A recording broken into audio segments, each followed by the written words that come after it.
solving problems in Rubik's Cube! Here's how to solve the Rubik's Cube easily. First step goes like this. Panoorin niyo po mabuti kung paano solving ni Wilson ang Rubik's Cube. Take it away. Game.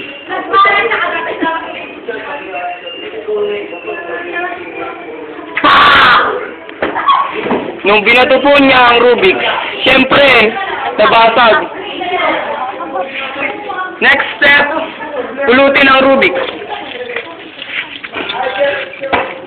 Yan po. Nakikita niyo po. Next step, kunin ang skeleton.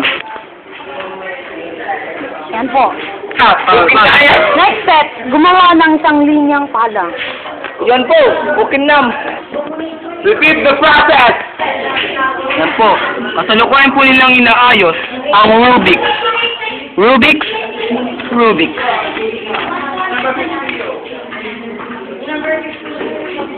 Letter A, word bomb. Yan na po. May linya na po ang pahalang. Second step, muha kayo ng cross. Make a cross-sectional on the outside.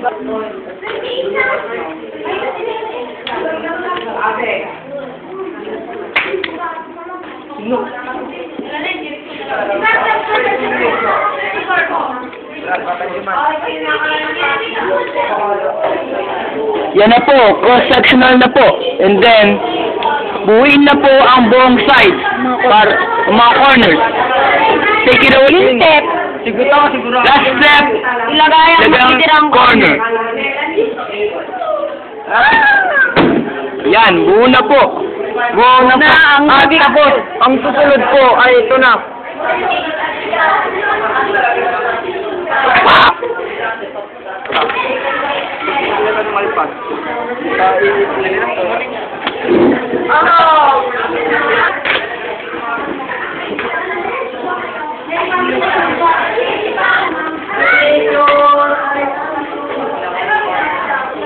Sige ka.